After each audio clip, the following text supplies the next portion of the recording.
한의학에서는 우선은 이 질환의 바탕을 체질에서 보는 경향이 많은데요. 아무래도 이 어떤 체질이 특히 많이 걸리게 되는 이런 체질이 있는 건가요? 네, 있습니다. 여기 채머리는 풍열의 병이라고 말씀을 드렸습니다. 즉 열이 심해질 때 나타나는 풍증이 풍열이라는 것입니다.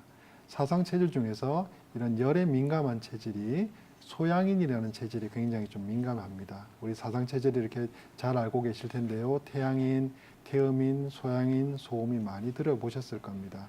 특히 소양인이 이 열에 굉장히 이렇게 민감합니다.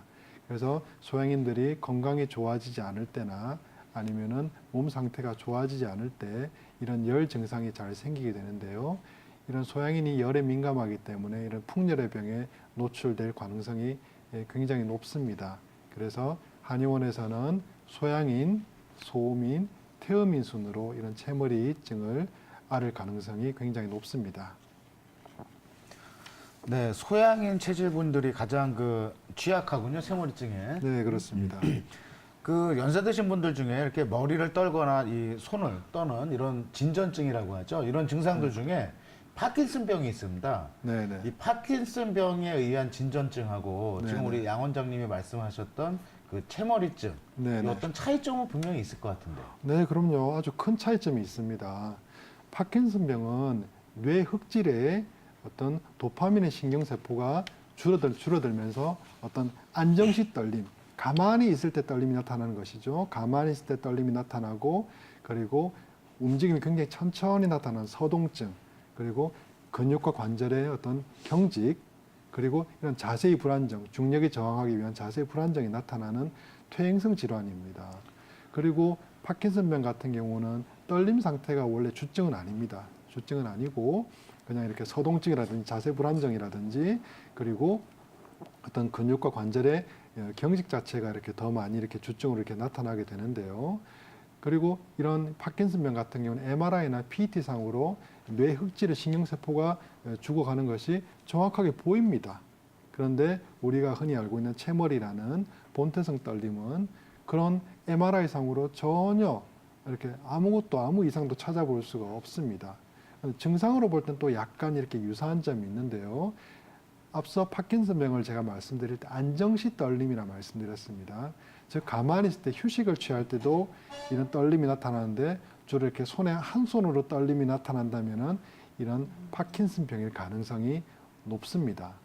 그런데 만약 이렇게 우리가 앉아서 글을 쓴다든지 혹은 이렇게 밥을 먹을 때 숟가락질, 젓가락질을 한다든지 팔을 이렇게 뻗을 때 양손으로 떨린다면은 이는 본태성 떨림일 가능성이 높습니다. 머리를 떠는 증상에 있어서도 파킨슨병 같은 경우는 머리 떠는 증상이 나타나거든요. 이렇게 나타날 때 만약 안정시 떨림이 저기 이렇게 편안하게 있을 때도 떨림이 누워 있을 때 떨림이 나타난다면 파킨슨병일 가능성이 높고요. 그런데 뭐 누워 있을 때 이렇게 평소에 의자에 앉아 있을 때 떨다가 누워 있을 때 떨림이 없어지면은 이것은 본태성 떨림일 가능성이 높습니다. 하지만 앞서도 제가 설명드렸듯이 이 증상이 본태성 떨림도 증상이 심해지면 누워있을 때 안정시에도 떨림이 나타나기 때문에 두부 자르듯이 안정시 떨림은 파킨슨, 그리고 이건 운동시 뭐 자세 유지시 떨림은 이렇게 채머리증, 이런 식으로 두부를 자르듯이 이렇게 극단적으로 분리할 수는 없습니다. 약간의 겹치는 부분은 조금씩 나타날 수 있습니다. 근데 또 떨림 증세라고 하면은 아무래도 틱장애를 빼놓을 수가 없을 것 같은데요. 아무래도 틱장애 같은 경우에는 좀 어린 친구들이 아이들이 좀 많이 걸리는 질환 같긴 한데 네. 어떤 차이가 있을까요?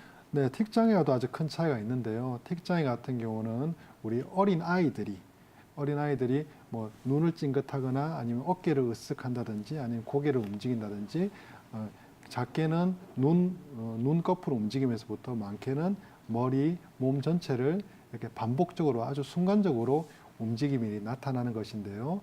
움직임이 나타났다 금방 이렇게 사라지기도 하죠. 주로 이렇게 5에서 7세의 남자아이에게서 이 틱장애가 많이 이렇게 발생을 합니다. 근데 채머리 같은 경우는 주로 이렇게 머리를 상하나 좌우로 이렇게 흔드는 요런 패턴이 있고요. 틱장애 같은 경우는 머리에서 이렇게 나타나더라도 얘가 순간적으로 나타났다가 이렇게 사라집니다. 채머리 같은 경우는 제법 어느 정도 이 짧은 파장의 동작이 계속 어느 정도 유지를 하죠. 그런데 틱장애 같은 경우는 잠깐 나타났다가 금방 이렇게 사라지게 되고요. 이런 차이가 있고, 그리고 연령대나 어떤 성별이나 이런 것도 발생의 빈도가 차이가 있을 수밖에 없습니다. 틱장애 같은 경우는 눈꺼풀 깜빡임에서부터 몸 전체로 이게 나타나게 되는 것이고요.